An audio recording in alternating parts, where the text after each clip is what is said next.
Operation સિંદૂરને સફળ બનાવવા માટે ભારતે મુખ્યત્વે 3 પ્રકારના શસ્ત્રો વાપર્યા છે: SCALP missile, hammer missile bomb અને કામિકાઝી ડ્રોન. આમાંથી પહેલા 2 જે શસ્ત્રો છે એ વાયુસેનાના છે, સ્કલ્પ અને હેમર. એટલે કે એનું ઓપરેટિંગ વાયુસેનાએ કર્યું છે, એનો પ્રહાર વાયુસેનાએ કર્યો છે. જ્યારે કામિકાઝી ડ્રોન છે ભારતીય આર્મીના તાબામાં છે, એટલે એનો ઉપયોગ આર્મીએ કર્યો છે. આ મિસાઇલ જોઈન્ટ ઓપરેશન હતું આર્મી અને એરફોર્સનું. સ્કલ્પ મિસાઇલ છે એ રફાલ વિમાનમાં ફિટ થાય છે, એર ટુ સરફેસ મિસાઇલ છે, એટલે કે હવામાંથી જમીન ઉપર પ્રહાર થઈ શકે. મિસાઇલના વિવિધ પ્રકારો: air two surface, surface two air, air two air, surface two surface.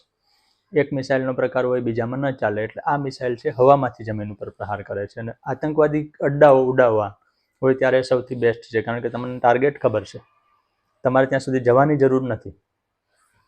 એટલે રફાલ વિમાનો ભારતની હવાઈ સીમામાં 101 કિલોમીટર અંદર રહ્યા, પાકિસ્તાનની સીમા ઓળંગવાની જરૂર પડી નથી.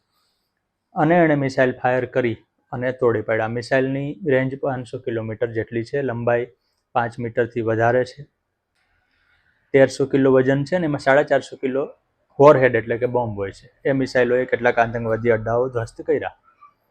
બીજા હતા હેમર મિસાઇલ.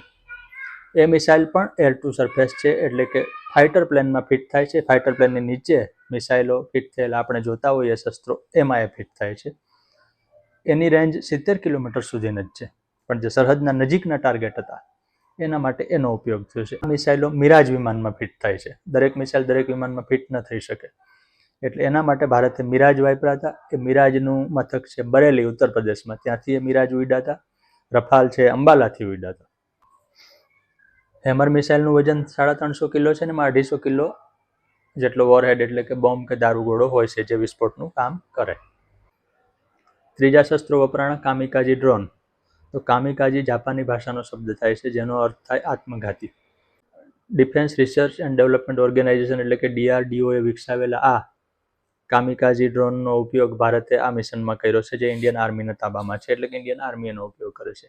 એમાં પણ 40 કિલો જેટલો બોમ્બ હોય છે.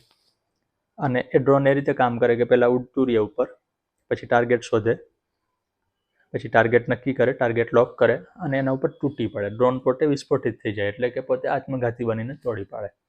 તો ભારતે આ મુખ્યત્વે 3 પ્રકારના શસ્ત્રો વાપર્યા છે. પાકિસ્તાન તરફથી એવો દાવો થાય છે કે ભારતનું રફાલ વિમાન તોડી પાડ્યું, પણ હકીકત એ છે કે ભારતનું રફાલ વિમાન પાકિસ્તાનની સરહદમાં ગયું જ નથી.